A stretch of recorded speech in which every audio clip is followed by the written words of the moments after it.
व्यास जी द्वारा चारों युगों में मनुष्य के स्वभाव और सृष्टि का वर्णन। व्यास जी कहते हैं, कृत युग में स्त्री पुरुष के संयोग से उत्पत्ति होती थी और लोगों की आजीविका साक्षात आनंद रस से उल्लासित रहती थी। सारी प्रजाएं सर्वदा सात्विक आनंद से तृप्त और भोग से संपन्न रहती थी। पुरंजय, उन प्रजाओं में उत्तम और अधम का भेद नहीं था, सभी निर्विशेष था। उस सतयुग में प्रजा की आयु, सुख और रूप समान था। संपूर्ण प्रजा शोक से रहित, सत्य गुण के बाहुल्य से युक्त, एकांत प्रेमी, ध्यान निष्ठ, तपोनिष्ठ तथा महादेव शंकर की भक्त थी। परंतु वे प्रजाएं निष्काम कर्म करने वाली, नित्य प्रसन्न मन वाली और पर्वतों एवं समुद्र के किनारे रहने वाली थी। उनका कोई घर नहीं होता था। तदनंतर काल के प्रभाव से त्रेता नामक युग में सतयुग का आनंद उल्लास नष्ट हो जाता है। सतयुग की उस सिद्धि का लोप होने पर अन्य सिद्धि परिवर्तित होती है। मेघ में जल की कमी होने पर मेघ और विद्युत से वृष्टि उत्पन्न हुई। पृथ्वी तल पर एक बार ही उस वृष्टि का संयोग होने से उन प्रजाओं के लिए गृह संज्ञक वृक्षों का प्रादुर्भाव हुआ। उन वृक्षों से ही उनके सब कार्य संपन्न होने लगे। त्रेता युग के प्रारंभ में वह समस्त प्रजा उनसे ही अपनी जीविका का निर्वाह करती थी।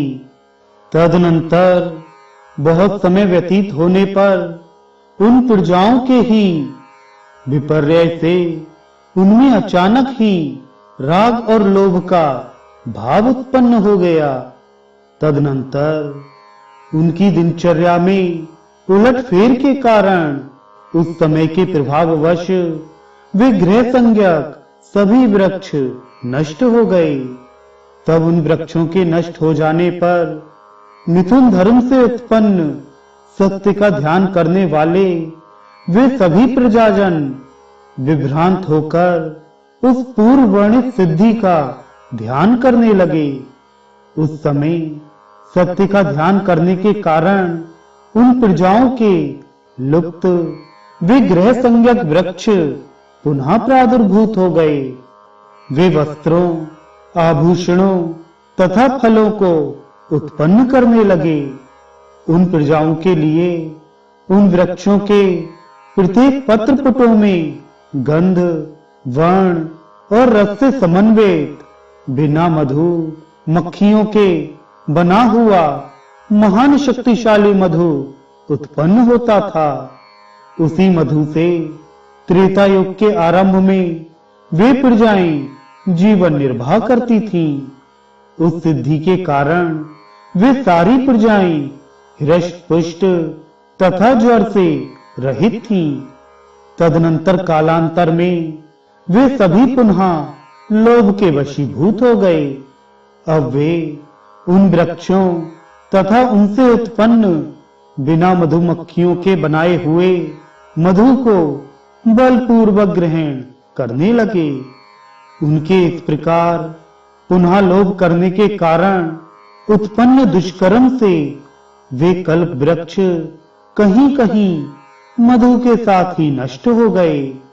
तब अत्यंत शीत, वर्षा एवं धूप से अत्यधिक दुखी उन्होंने शीत उष्ण आदि द्वंद्वों से पीड़ित होते हुए आवरणों की रचना की। तब मधु सहित कल्प वृक्षों के नष्ट हो जाने पर उन्होंने द्वंद्वों के निराकरण का उपाय विचार कर जीविका निर्वाह के साधनों का चिंतन किया।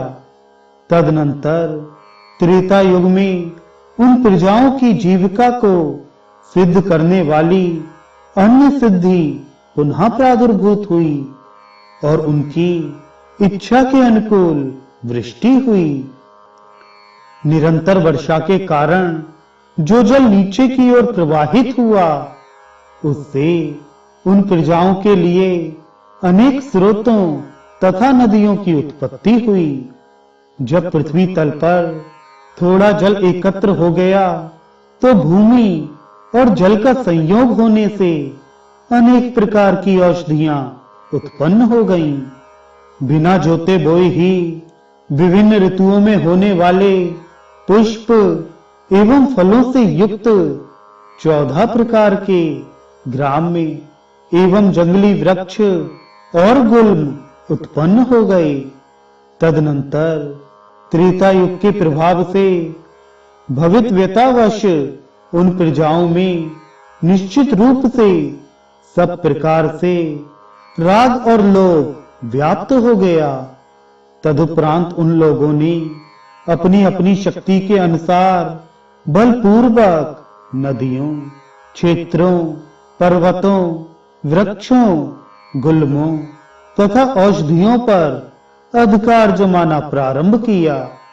उनके विपरीत आचरण के कारण वे सभी औषधियां पृथ्वी में प्रविष्ट हो गईं। तब महाराज पृथु ने पितामह के आदेश से पृथ्वी का दोहन किया।